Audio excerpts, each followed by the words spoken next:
Good morning, everybody, once again from the Peachtree Cafe. Hey. How you doing? Very good. Wait, I know how you're doing because you're married. Good morning, Mr. Michael. How are you feeling? Good morning. I just need more coffee. That's all. Yeah, don't we all? Guys, cool things happening out there. Great things happening. This is episode 4 of the Peachtree Morning Show, and wow, the response from around the world has been fantastic. So many things we want to talk about. We're going to try to keep it to 18 minutes so that you can enjoy your cornflakes or your berchen muesli or your rice and congee, wherever you happen to be. Or driving in your car. Or don't eat. Watching us, but listening to us. Should not be eating if you're driving in your car. Or texting, by the way. Or watching us. Wait a minute. Yeah, good point. You just listen. So anyway, some housekeeping. Remember, guys, you can write in questions to seedquestions@diamondcutterinstitute.com. Remember, guys, it's 30 seconds maximum, vertical video. Look at some of the cool people who've sent in already from so many places around the world. We cannot take questions longer than 30 seconds or which are not vertical, or we can't take written questions. We love some of the stuff you guys are writing to us, but we just can't do it. So look, all the great questions coming in from around the world. I've got Asif from London coming in. Good morning, everyone. And here we go. I've got Brian Mendoza. Hi, this is Brian from Mexico City. Mexico City. Here's Can a bad seed can cancel? That's Liddell from Canada. My name is Masi, and I'm contacting you from Romania, Brașov. Masi was overactive, Masi, did 2 of and them. I'm contacting you from Romania, Brașov. Masi was very productive. Here we have Hey there, just wanted to ask you, what do you think someone Moran should from do Tel Aviv. Good morning. Sylvia Engelhardt from Hamburg. Good morning, this is Wei Long from Singapore. I'd like to ask Wei Long from Singapore. And that's Roman. Yeah, Roman from, we think Moscow. Actually, Roman, we're not sure where you're from, Roman, but we're going to get that translated, and we're going to work on answering questions from all languages. So anyway, we're going to go through some questions real quickly, and we're going to try to get through some cool answers to Uta Shar's question from yesterday, and then we're going to finish with something new and lead into tomorrow. Guess, Michael, how's your week going? It's going great. I was thinking about Uta's question, and I've heard a lot of that. Let's play it first, maybe? Oh, I'm sorry. Yeah, Okay, let's play it. well, I'm going to play you Uta Shar's question all the way from Berlin. Here we go. Oh boy, here we go. All right, here we go, Uta. Hi guys, good morning. Uta here from Berlin.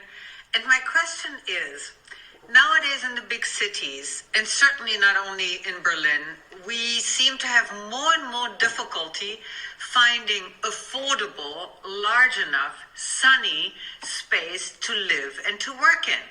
And after all, our joy in life and productivity very much depend on that.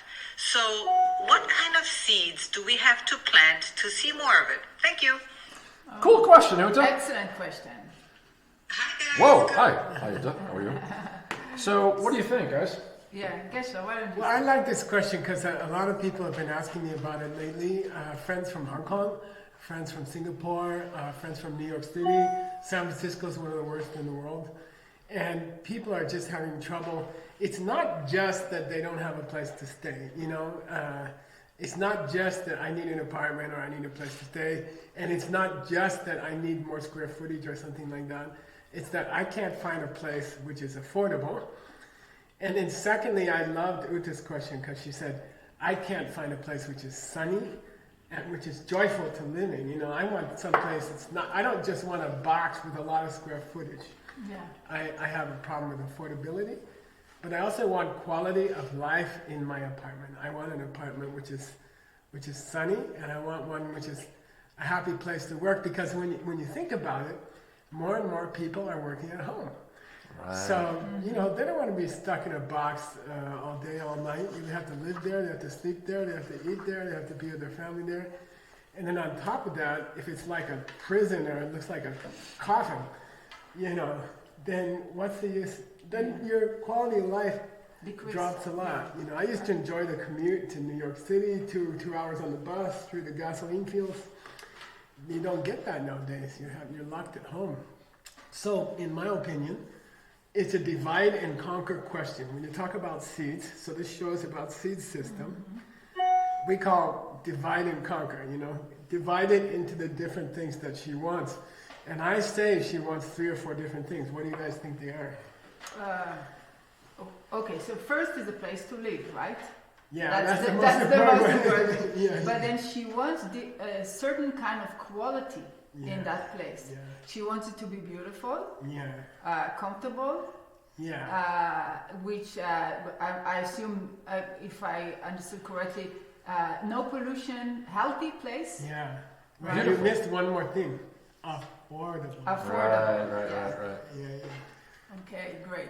So I think you have to divide and conquer. Like, what are the separate seeds? so each one of them, we need a separate seed. Exactly. Well, and Okay, so we have to have a plan. If we have the same question of her, we have to create a seed plan that actually target each one of the quality that she wants for the place. Yeah, and people are telling me about this show that they love the philosophical discussion, but they said by the end of the show, can you say do this, do this, do this? They want some concrete stuff. Me too.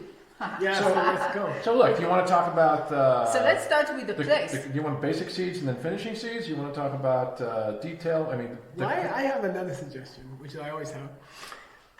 You guys yourselves, you were renting a place and you weren't too happy with it, I remember.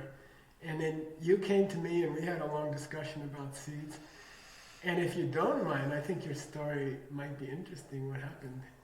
How did you get a place of your own? Okay. So we are starting with the first seed. Affordable. How to find a place to live, okay? Which is within, which you can get, which is affordable. Which yeah. you can afford, which you can afford. Okay, so for those of you who haven't been to a DCI event or really not sure what we're talking about, Diamond Cutter Institute's based on an understanding of cause and effect that can be used to produce specific results in any area of your life based on some of the greatest thinking in the world. So we're going to talk about doing things intentionally to cause mental imprints, which we say will produce results we see around us. Take it away, boss. Okay, so how to find a place. Okay, so if we go with same make same, the first law of seeds, what I plant is what I get. So if I want to have a place to live, I need to provide a housing, I need to provide a roof for somebody else who has the same need. Whatever I do for or to other people is going to produce a result where I'll experience something similar, right? Okay, What are some things that you guys did? Okay. Because I know you're working on some stuff like this. Okay, so we actually, we did several things ourselves, and we work with the system of providing other people housing and a roof. One of the things that we did is helping helping other people to build their house. Physically build with a hammer. Physically build. Scott is very good with all the construction stuff, so he was able to build literally the roof and work on the bulldozers. And Weirdly, I actually have a union card as an electrician from another life previous to this one. he did all the electricity for that small place. So I'm very good painting. No, actually, she's really tough. In the middle of the desert, we built houses, we climbed ladders, we hauled material, we dug holes, and so we physically worked, which was the only thing we could do at the time because we didn't have much money, to help provide people a place to live. Yeah, so we helped somebody who didn't have much money and who could not do it without a volunteer helping them to build a house. And we joined the team of the volunteer and we came and we actually physically helped other people build a house. But I know that for happened? most of you,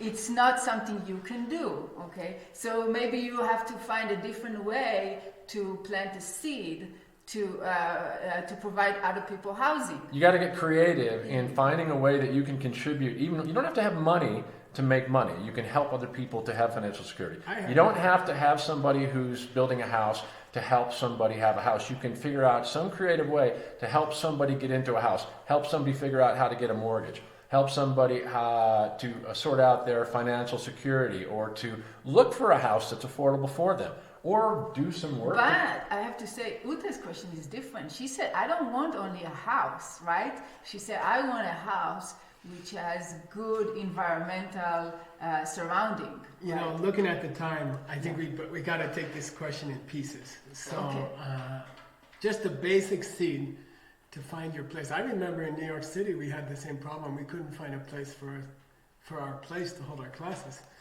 And what we did was we actually went looking for a place. We found a beautiful place near the Port Authority bus station in the 40s and around 5th Avenue. And then we found a beautiful, beautiful place, and we gave it to somebody else who was looking for a place. Cool. Wow. So we knew somebody else was looking for a place. And then we got this incredible space. Much better place, huh? Right. We got a much, much better place. So I'm thinking, if you don't have the money to go bang on or the skills to help someone build their house, you can help someone find a place. Right. If I help somebody find a place. And while you're looking for your place, if you find a really good one that you would want to take by yourself, give it to somebody. Right. Oh, and that's hard. That's this hard. one is hard. But we you actually- know, you go to a place, you're looking for an apartment for so long, and suddenly you find this awesome place that has everything you wanted, and the price is good, and then to go and give it to somebody else, wow, you have to be super brave to do quickly that. to just to give you the final result, it took us a couple of years, but we had a small financial windfall that enabled us to go out. And when we got done with the volunteer commitment we were doing, we bought a small, nice little condominium across the street from here. That's actually, it worked out really well for us. And now we hope in some years, we hope someday to upgrade that. And we weren't sure about exactly what to do.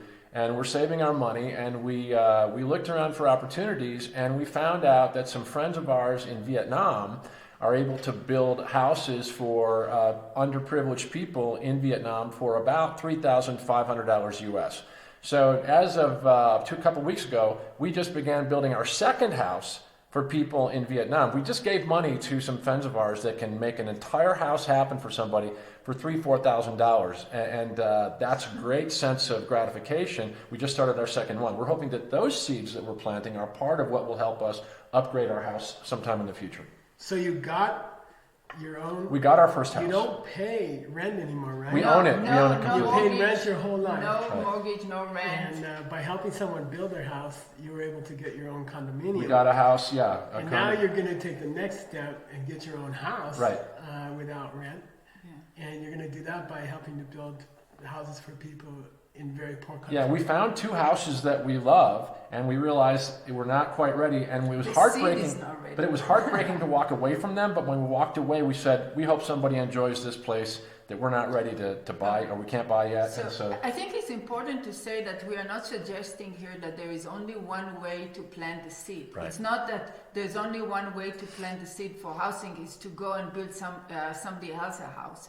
You can, any way that you can think about it, any creative way that you can help somebody else get a roof under their head, above their head, that will plant the seed.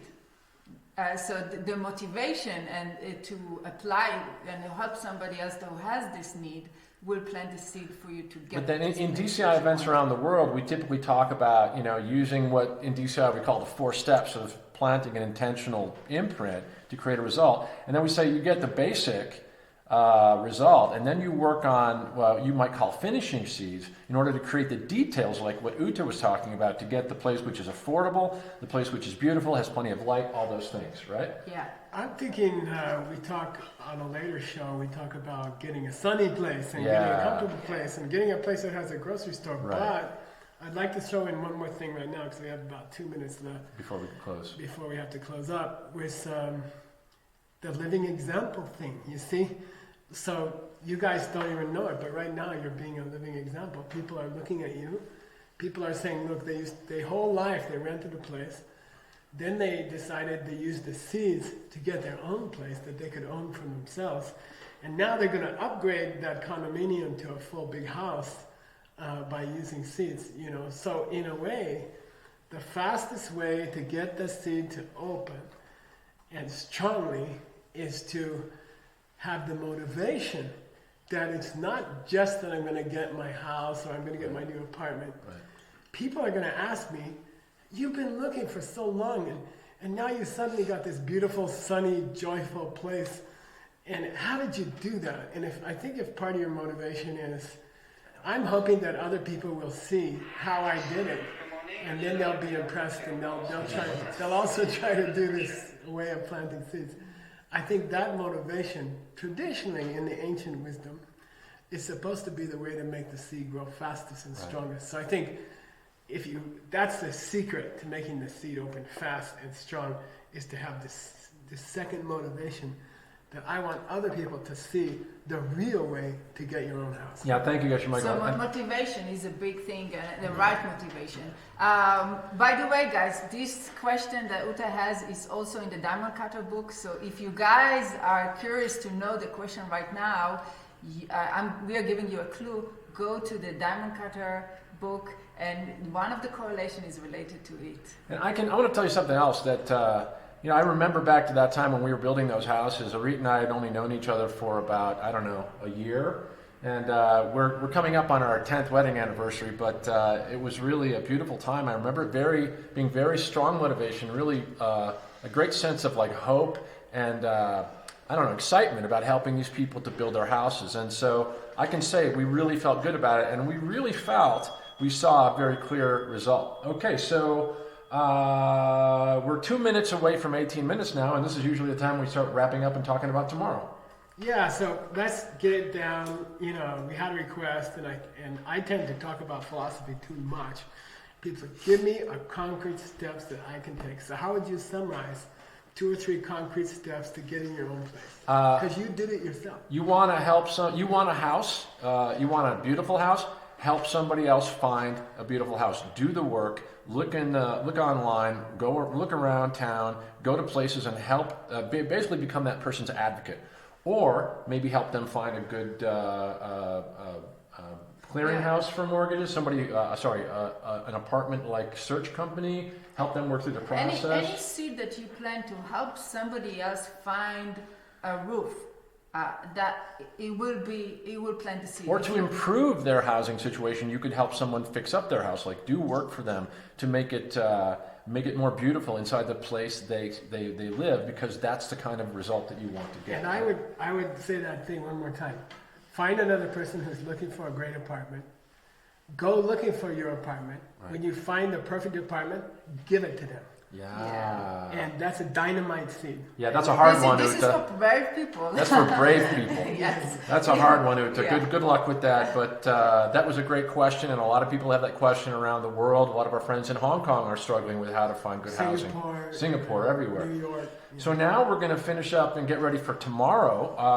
And a lot of our friends in Asia, especially in Asia, but all over the world, are dealing with the coronavirus issue right now, and we just want you guys to know that we're thinking about you all the time, talking about you all the time, praying for you, and just thinking we want to do what we can. What can one person do? So we're going to take a question from Wei Long today from Singapore, and I'm going to play it for you one more time.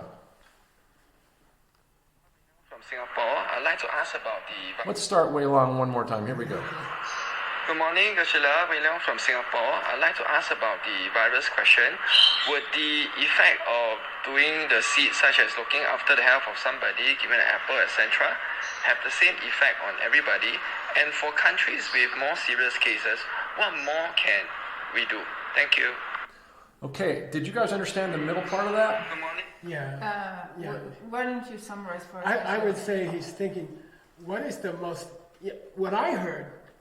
just this time when we listen to it, is that he's asking, different people try the same method to be healthy or to stop the virus, and different people get different results from the same method. That's really his question. And then that's his first question. His second question is, it's getting serious in certain countries, and is there a way we can just really put more energy into it and stop this virus? Great question, Wei Long. And so thank you guys for sending the questions in. Remember again, guys, seedquestions@diamondcutterinstitute.com. Send your vertical selfie videos no more than 30 seconds long.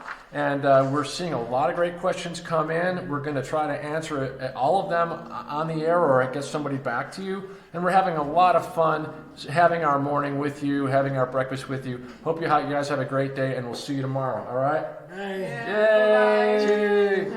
See you tomorrow, guys. Bye for now.